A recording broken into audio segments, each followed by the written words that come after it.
NASA's Voyager 1 has spent nearly 5 decades in space, and its latest behavior has forced engineers to take a closer look at a spacecraft they thought they understood. Launched in 1977, Voyager 1 is now more than 15 billion miles from Earth, traveling through the space between stars. Yet after 49 years, this aging machine is still returning information from a region no human spacecraft had ever explored before. When scientists first examined the spacecraft's recent behavior, one fact stood out. Voyager 1 was still capable of producing useful data under conditions that become more difficult with every passing year. That matters because Voyager was never designed to operate this long. The spacecraft was built for a planetary mission, not for a half-century journey into interstellar space. And the deeper it travels, the more valuable every piece of information becomes. For decades, astronomers believed the outer solar system could be understood largely from observations made near Earth, combined with measurements from spacecraft that briefly visited the distant planets. Voyager changed that assumption. Its journey began with a rare planetary alignment that allowed one spacecraft to visit Jupiter and Saturn, using each planet's gravity to help propel it farther outward.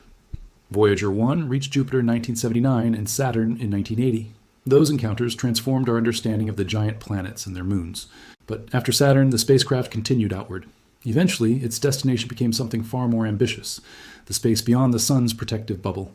The bubble is called the Heliosphere. It is a vast region created by the solar wind, the constant stream of charged particles flowing outward from the Sun.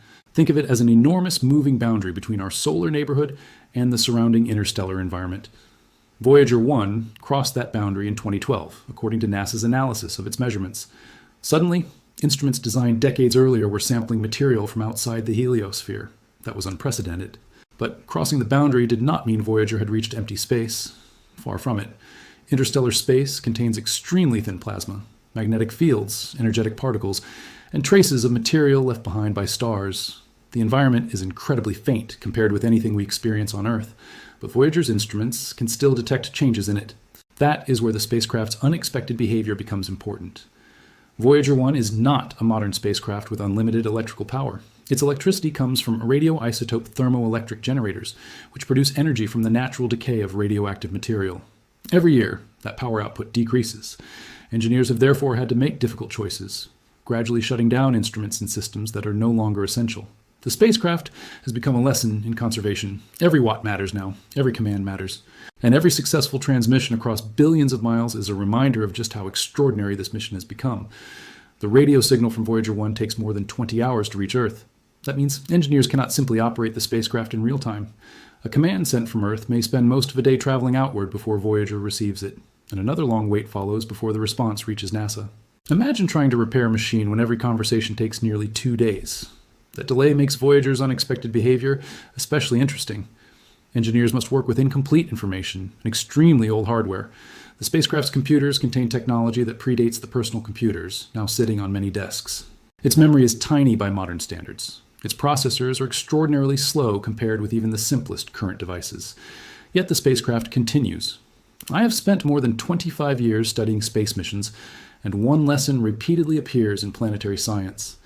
The most valuable measurements are often the ones collected where our models have the fewest direct observations. Voyager is important for exactly that reason. It is not simply an old spacecraft. It is an instrument operating in an environment that cannot be recreated easily on Earth. And that environment has been changing. The farther Voyager travels from the Sun, the more clearly scientists can separate conditions created by the solar system from conditions belonging to interstellar space. The boundary is not a rigid wall. It is a complicated region shaped by the solar wind, magnetic fields, and particles moving through space. Voyager's measurements have shown that this transition is more structured than scientists once expected. Researchers have also learned that the interstellar environment itself is not perfectly quiet. Tiny changes in plasma density can be detected through Voyager's plasma wave observations. A plasma is simply a gas in which many particles carry electric charge that allows it to respond strongly to magnetic and electrical forces. The distinction is important. Voyager is not hearing a sound in space like a microphone would. Instead, its instruments detect electrical and plasma wave activity that scientists can translate into information about the surrounding environment. And after nearly half a century, those measurements remain scientifically useful. But there's another reason engineers are paying close attention to Voyager 1 today. The spacecraft is operating far beyond its original mission design. Systems that once seemed routine have become critical engineering problems. Thrusters, power systems, computers, heaters, communications hardware, and scientific instruments all have to function together despite extreme age and distance. One unexpected behavior can therefore have several possible causes. It could involve the spacecraft itself. It could be connected to an aging component. It could reflect the increasingly limited power available to the spacecraft. Or it could be related to the way instruments are being operated as NASA tries to preserve Voyager's remaining capabilities. The data does not automatically point to one explanation. That is the part worth remembering. When a spacecraft this old behaves differently, scientists do not immediately assume something extraordinary is happening in deep space. They first ask a more practical question. What changed inside the spacecraft? That question has become increasingly important as Voyager 1's mission enters an era no engineer originally planned for. In 2023 and 2024, Voyager 1 experienced serious communication problems that temporarily prevented the spacecraft from sending usable engineering information back to Earth. NASA engineers eventually traced the problem to corrupted memory in the spacecraft's computer system and developed a workaround that restored the flow of information. The achievement was remarkable, but it also revealed how fragile the mission had become. Voyager was effectively being repaired from more than 15 billion miles away. No technician could touch the hardware. No replacement computer could be installed. Engineers had to work with the spacecraft exactly as it existed in 1977, and yet they recovered it. That recovery gives new meaning to every unexpected behavior seen afterward. Engineers are not simply watching a distant machine. They are trying to understand a spacecraft whose internal systems have survived radiation, extreme cold, declining power, decades of mechanical operation, and an unimaginable communication delay. There is something else that makes Voyager 1 different from almost every other mission. Its greatest scientific value may now come from what it tells us about the space between stars. For years, astronomers had to infer what interstellar space was like using telescopes and measurements made much closer to the Sun. Voyager provides something far more direct. It is physically there. Its instruments are sampling the environment rather than observing it from a distance. That means a small change in a measurement can matter. A shift in particle behavior can tell scientists about the magnetic environment. A change in plasma conditions can reveal how the solar influence interacts with interstellar material. Energetic particles can provide clues about processes occurring far beyond the planets. These are not dramatic signals in the Hollywood sense. They are subtle measurements, but subtle measurements can answer enormous questions. How does the Sun interact with the galaxy around it? How stable is the boundary of the heliosphere? How do charged particles move through interstellar space? And what does the environment outside our solar system actually look like from the perspective of a spacecraft moving through it? Voyager 1 is giving scientists pieces of those answers, one measurement at a time. The remarkable part is that the spacecraft was never built with all of this in mind. Its original mission focused on the outer planets. Its journey beyond the heliosphere became possible because the spacecraft survived long enough to reach a destination nobody could have fully explored before. Now, after 49 years, NASA engineers face a strange combination of engineering and science. Every effort to keep Voyager operating also preserves a scientific window into a region we still barely understand. But there is a limit. Voyager's power continues to decline. Eventually, more instruments and systems will have to be turned off. At some point, the spacecraft will no longer be able to communicate with Earth. The exact timeline depends on how much power remains and which systems engineers can continue supporting. That makes the information coming back today more important, not less. The unexpected behavior of Voyager 1 is therefore not a reason to imagine something supernatural beyond the solar system. It is something more scientifically interesting. A rare opportunity to watch an aging spacecraft continue operating at the frontier of human exploration while its measurements reveal an environment we have only recently begun to study directly. And buried within those measurements is the evidence that could explain why Voyager 1 is behaving the way it is now, and what that behavior may tell us about the space between the stars. The most likely explanation for Voyager 1's unexpected behavior is not a mysterious force acting on the spacecraft, but the difficult combination of aging hardware, declining power, and an environment that is still poorly understood. That distinction matters. Voyager 1 crossed into interstellar space in 2012, and since then, its instruments have continued measuring conditions beyond the Sun's heliosphere. At the same time, the spacecraft itself has been slowly changing as its power supply weakens and its systems age. When researchers examine data from a machine operating under those conditions, they have to separate two very different questions. What is happening to Voyager, and what is happening around Voyager? The answer to one does not automatically explain the other. This is where the mission becomes especially valuable. Voyager 1 carries instruments capable of detecting charged particles, magnetic fields, and plasma wave activity. These measurements do not produce ordinary photographs of interstellar space. Instead, they create a kind of invisible environmental map. Scientists study how particles behave, how magnetic fields change, and how plasma responds to disturbances moving through the region beyond the heliosphere. Plasma simply means gas containing electrically charged particles. It is common throughout space, and it reacts strongly to magnetic and electrical forces. That environment is more structured than empty space sounds.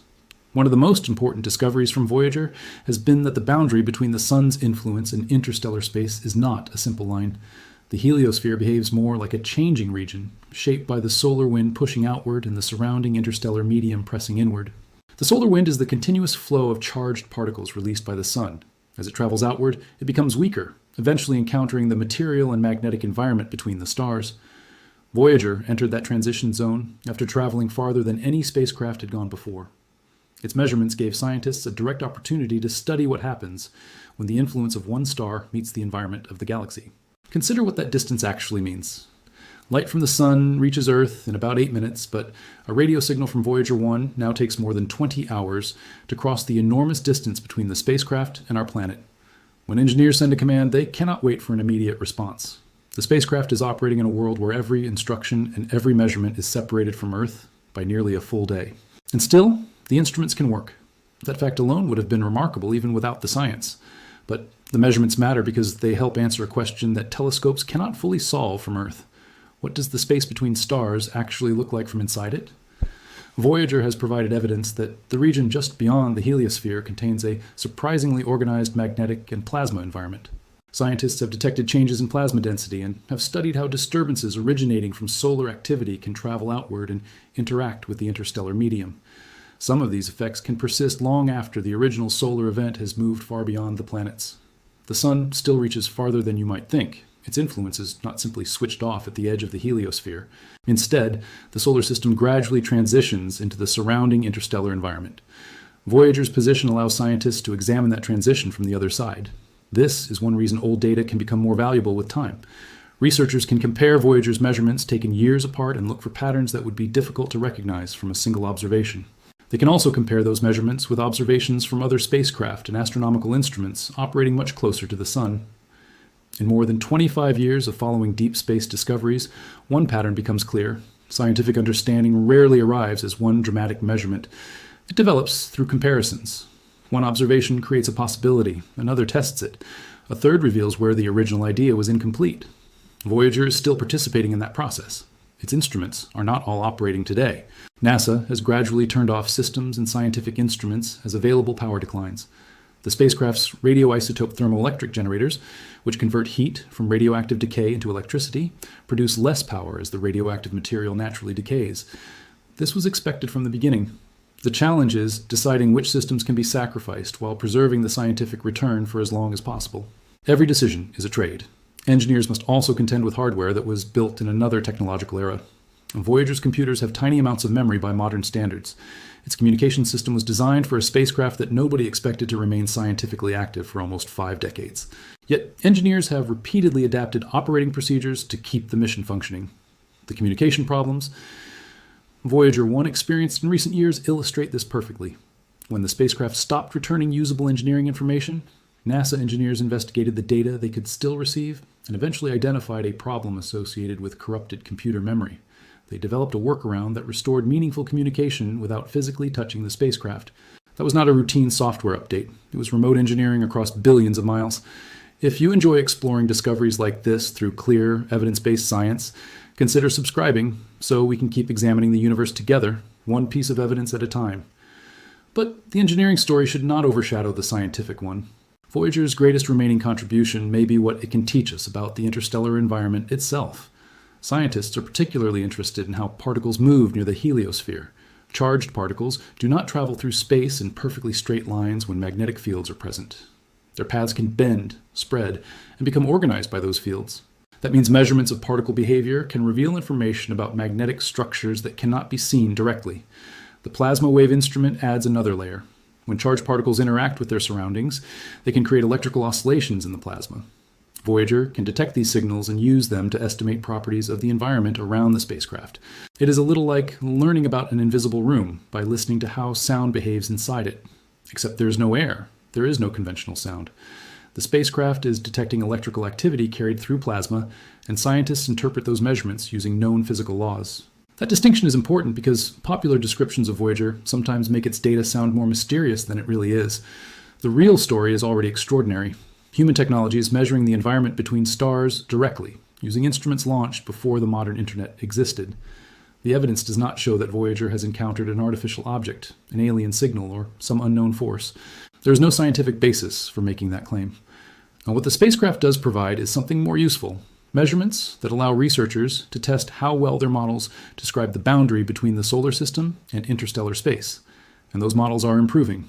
The heliosphere is now understood as a dynamic structure rather than a fixed shell surrounding the planets. Its shape and behavior depend on solar activity, the surrounding interstellar environment, and magnetic fields. As the sun moves through the galaxy, it is not traveling through a perfectly empty vacuum. It is moving through an extremely thin mixture of gas, dust, charged particles, and magnetic fields. Voyager is sampling that environment from within it. The broader significance reaches beyond this one spacecraft. Understanding the heliosphere helps scientists understand how stars interact with the space around them. Other stars have their own stellar winds and surrounding regions. The details differ, but the basic physical problem is similar. A star continuously releases energy and particles into its surroundings, creating an enormous region of influence. By studying our own heliosphere, scientists gain a reference point for understanding these environments elsewhere. That is a much bigger scientific payoff than simply knowing where Voyager is. It also helps us understand the protective role of the heliosphere. The region influenced by the sun can reduce the number of certain high-energy particles entering the inner solar system. This does not mean the heliosphere is an impenetrable shield. It is not. But its interaction with galactic cosmic rays is an important part of the space environment surrounding Earth. Voyager gives scientists a way to study that interaction at a distance from the sun. There are still uncertainties. Researchers do not have every measurement they would like. Some instruments are no longer available, and the spacecraft's declining power means the scientific program will continue to narrow. Even the interpretation of subtle changes in the interstellar environment can require careful comparison with other observations. That is not a weakness. It is how science works. When researchers encounter incomplete evidence, they do not simply choose the most exciting explanation. They compare possibilities, identify what each explanation predicts, and look for measurements that can distinguish between them. Voyager's value lies partly in the fact that its long journey has created a record that can be studied across many years. Future missions may eventually travel beyond the heliosphere with newer instruments. Those spacecraft could measure the same environment with greater sensitivity and more advanced technology. They may test whether Voyager's observations represent local conditions, broader structures, or processes that change over larger distances. Until then, Voyager remains our most distant scientific outpost. Think about what that means. A spacecraft launched in 1977, built with technology from a completely different era, continues to send information from a region billions of miles away. Its power is fading. Its instruments are being carefully managed. Its communications are delayed by many hours. Yet the mission still has something to teach us. The unexpected behavior that first draws our attention is therefore only part of the story. The deeper discovery is that Voyager has reached a place where even small measurements can reveal how our solar system connects to the larger galactic environment. Its data reminds us that the edge of the solar system is not a simple boundary, but a living interaction between the sun and the space beyond it. And perhaps that is the most important lesson from Voyager 1. After nearly half a century, humanity is still learning that the frontier does not end where the planets do. It continues into the interstellar space beyond them, where future observations may finally show us just how that frontier is shaped.